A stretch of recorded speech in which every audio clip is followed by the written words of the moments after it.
Hey everyone, and welcome to this video. I'm InksLaura123, and this is going to be a new books haul video. So I've got some new books, and in this video I'm going to show you what they are. Now if you enjoy watching, which I really hope you do, please click like, please comment, and please subscribe to my channel. That would be awesome. And don't forget to smash that notification bell, and then you see when I'm doing live streams and uploaded new videos. Okay, now if you want to come and follow me and add me on social media, that would be great. All the links are down below for my social media in the description box. So yeah, I'm going to stop rambling and get on with this actual video. Alright, so before I start, a couple of things. I've got my coffee here. I so need coffee. I got up about an hour and a half ago, something like that. I have got no makeup on, by the way. And yeah, I do need a little bit of coffee to kind of give me a bit of a kickstart. Books and coffee go together like, I don't know, salt and pepper. Anyway, but yeah, no, I love drinking coffee. In case anyone is interested, it's Kenko. Kenko coffee is what I drink. I used to have Nescafe, but I went off of that, and now I prefer Kenko. Not that you even cared, but I mean, you might care, but yeah. Lovely, delicious. Okay, so very quickly, this is the book I'm currently reading, and it's called Meddling Kids. Okay, so this is by Edgar Cantero, and it is so good. Like, this is my current read.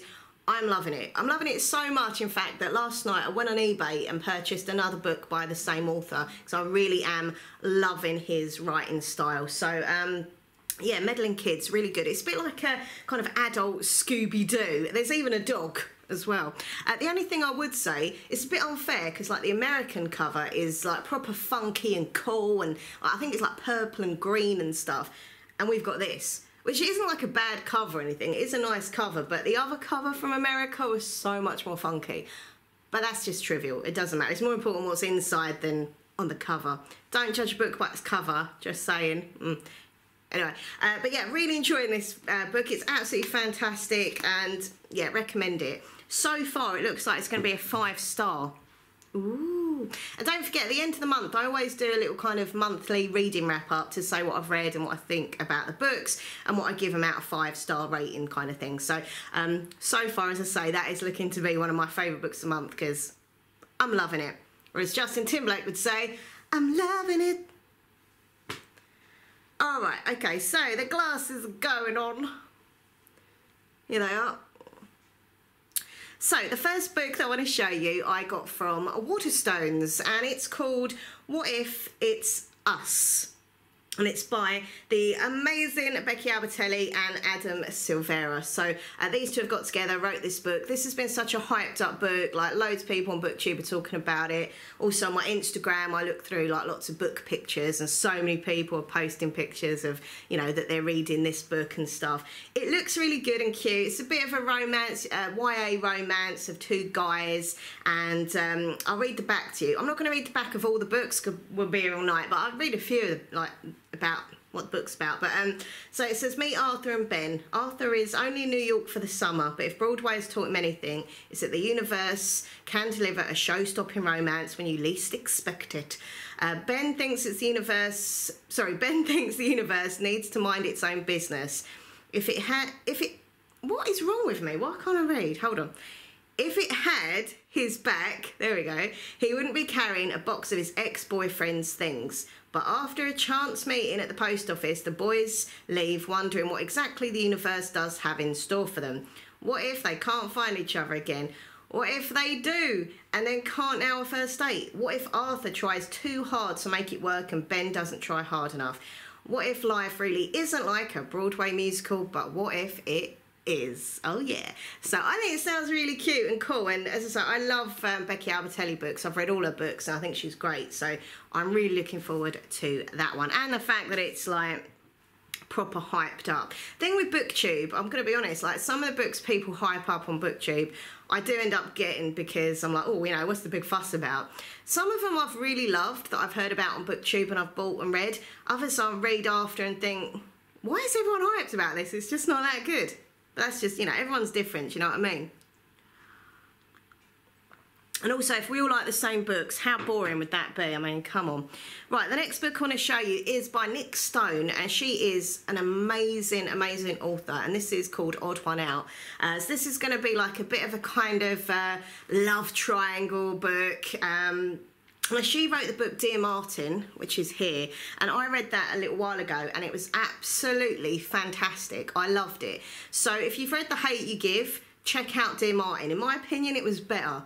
Like, I know that's quite, ooh, but I honestly think I read both, and it's very similar kind of subject matters, but I just preferred the characters in Dear Martin. I preferred the way the story was told. I had more of an emotional connection with them. I don't know, I just really preferred Dear Martin. So this is her new book. It's a bit of a love triangle. It's about this girl and this guy and another girl. So it's two girls and a guy, love triangle. I think obviously LGBT and friendship, and I just want to read it because it's Nick Stone. I don't know if you get like me, but if there's an author that I really enjoy, like, I just want to read like everything they do. Do you know what I mean? Because I love their writing style. Okay, so the next book I got is this one. So this one sounds so freaking fun. Honestly, I'm literally going to be like laughing throughout this book, I reckon. It sounds so funny and fun. So it's by Catherine M. Valenti, and it's called Space Opera. So basically, I'd not heard about this book on BookTube or anything like that. I literally follow this guy on Instagram, and he's a really lovely guy, and we chat and stuff, and he works in a bookshop as well in England, and he posts lots of pictures of books, and he reads very similar books to me. So whenever he posts pictures of his new book haul kind of thing, I go through the pictures. I'm like, oh, that looks a good book. That looks a good book. And he just gives me all these ideas for books, you know. So this was one that I saw on his page, and I was drawn to the cover. Not gonna lie, but it says, in space everyone can hear you sing. It's supposed to be just really fun, and there's like I love that artwork. I don't know why, but I just love the writing style. Anyway, but yeah, it says Earth, it's the apocalypse now, bare your soul. That's from Lordy. But I don't know, it just sounds really fun. So basically it kind of is set, hold on, should I just read it to you? It's probably easier. A century ago, the Centennials Wars tore the galaxy apart and nearly ended the entire concept of intelligent spacefaring life. In the aftermath, a curious tradition was invented, something to cheer up everyone who is left, something to celebrate having escaped total annihilation, something to unite them in the spirit of peace, unity and understanding. So the Metagalactic Grand Prix was born. So it's part contest, part beauty pageant, concert extravaganza, and part continuation of the wars of the past. So once every cycle, the surviving galactic civilizations gather to compete in feasts of song, dance, whatever. These can be performed by various creatures who may or may not possess the traditional sense, feet, mouth, or faces. If a new species should wish to be counted among the high and the mighty, well then, they too will have to compete. If they fail, sudden extermination awaits. This year, humanity has discovered the enormous universe where they expected a grand drama of diplomacy, oh God, I'm so useless, diplomacy, gunships, wormholes, and static, I can't read, councils of aliens. They have found glitter, lipstick, electric guitars. Mankind will not get to fight for its destiny. Instead, they must sing. So it's supposed to be like really good fun, like, you know, a beauty pageant, a bit of a singing contest, and space, and a bit of glamour, and glitz, and glitter, and yeah, anyway, I think it sounds really fun. Oh, you watch some of these booktubers, right? They're proper professional. There's me, I'm just useless. Okay, so the next book is this one. Now, I'm really happy about this one. This is The Lady's Guide to Petticoats and Piracy by the amazing Mackenzie Lee. Now, I don't know if you can see it, actually. Where is it? Oh, here it is. This is the first book, which I have, and I loved.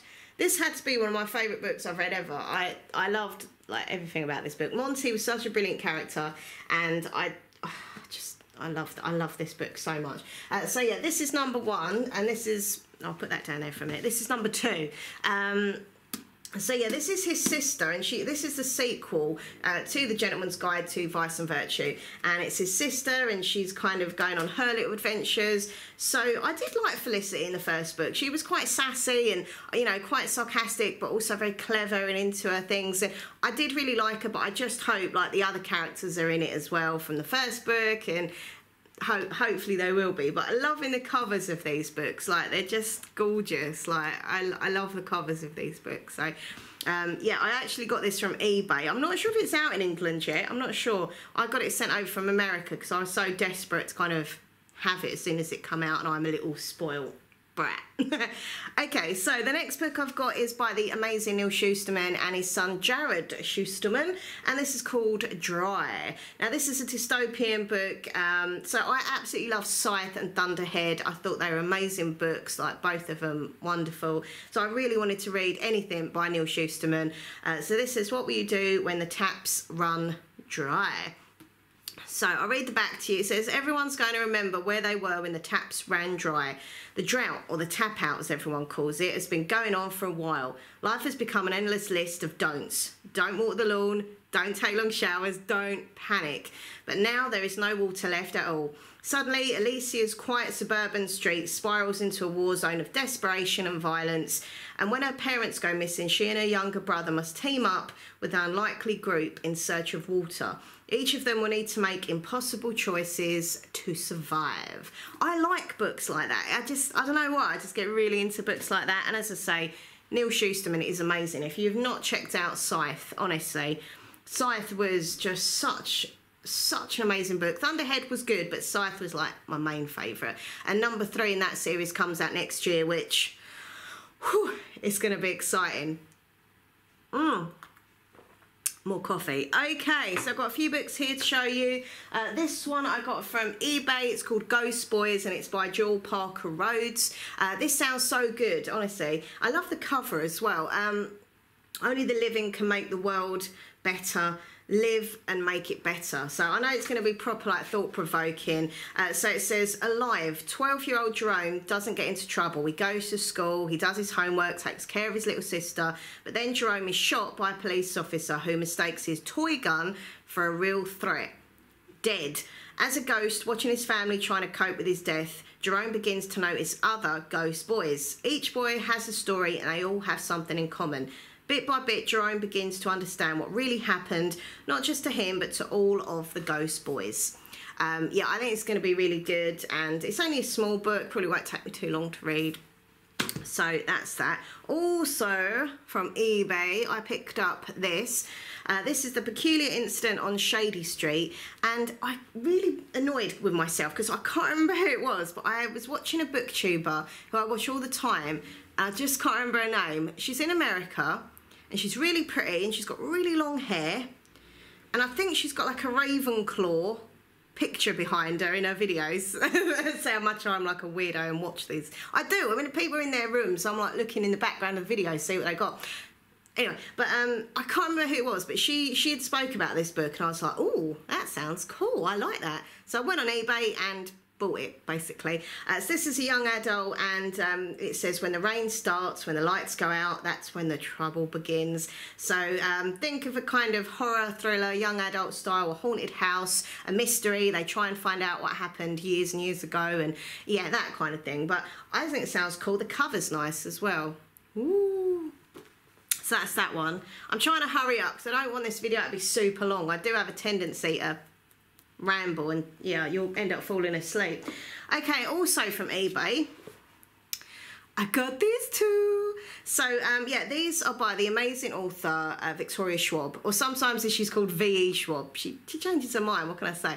But yeah, she's an amazing author. I've read every book of hers apart from these two, so I was like, no, I'm not having that. I want to be able to say I've read every Victoria Schwab book, because she really is, honestly, if you've not read a Victoria Schwab book, you need to. If you like, we don't have to, but if you like fantasy books and just books that really feel like films in your mind, whenever I read Victoria Schwab books, it literally feels like it's a film playing out in my mind. It's so real, so exciting and action-packed, and I love her books. So these two I hadn't read. I don't know if this is just a duology, like it's only the two, or if there's going to be more in the future. I think it's just the duology, I think, but maybe in the future she'll bring out another one. I'm not sure. So this is the archived and the unbound. So it's I think it's kind of set in this like library. Hold on, librarians can read. The dead are called histories. So it's kind of alive people, people who are alive and people who are dead, and that kind of crossover. And they, I don't know. When she was 12 years old, frightened, prove herself. Being a keeper isn't dangerous. It isn't just dangerous. It's a constant reminder of those Magus lost. In this haunting, richly imagined novel, she reveals the thin lines between the past and the present, love and pain, trust and deceit, unbearable loss, and hard-won redemption. Yeah. I just wanted it because it's Victoria Schwab. Okay, and the last book I want to show you. Woo! You're like, yes, it's the end of the video nearly. Is this one. This is The Boneless Mercies by April Guinevere Tuckalocki. I think I say it. Tuckalocki. I don't know. Anyway, so yeah, this is another one that's been going quite, you know, big on BookTube, you know, and I think it sounds great. It's very kind of girl power, you know, women are amazing, and it's always good to know that, you know, women are amazing. Come on, girl power and all that. So it says, we made people uneasy, for we were women with weapons. Men would not do our sad, dark work.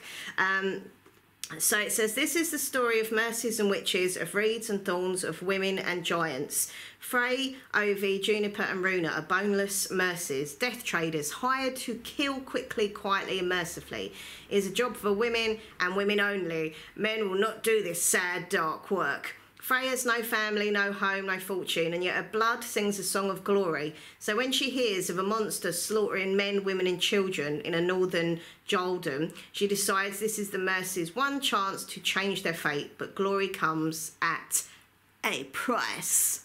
Yeah, I think it sounds really cool, and I love the cover. Like, that cover is so pretty and shiny, and yeah. Anyway, so they are the new books that I have. I've also got loads of books in my bookcase that I still haven't read yet.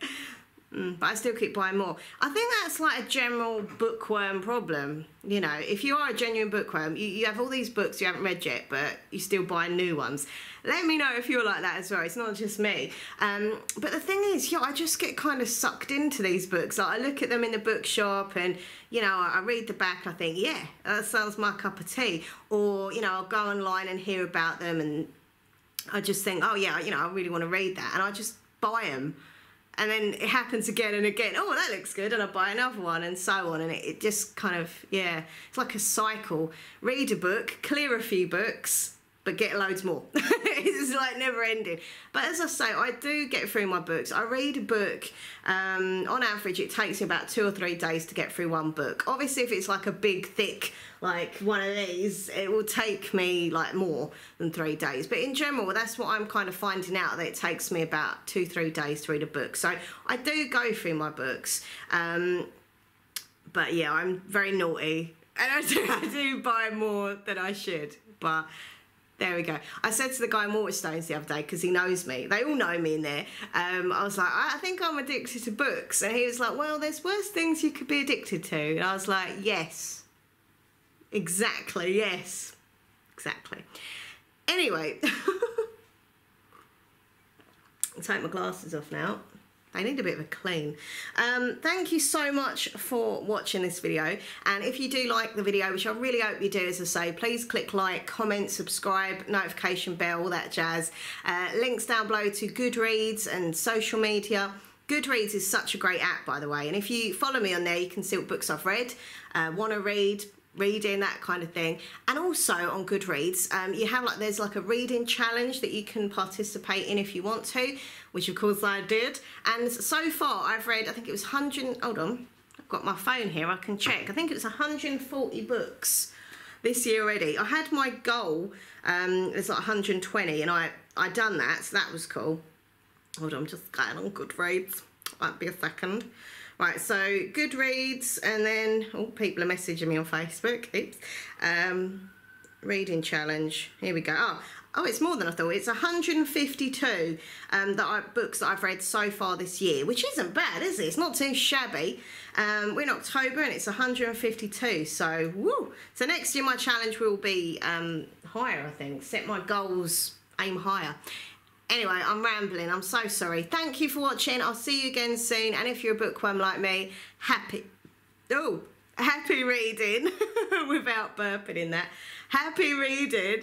And yeah, sorry if I stumble and mess up my words a bit. As I say, I don't know what it is. Like, I'm a really good reader, and yet when I'm on, like, in front of a camera, I just stumble my words. I can't pronounce words properly. I just think it's a bit nerves. I don't know. Either that, I'm just really useless. All right, everyone. Lots of love. Bye.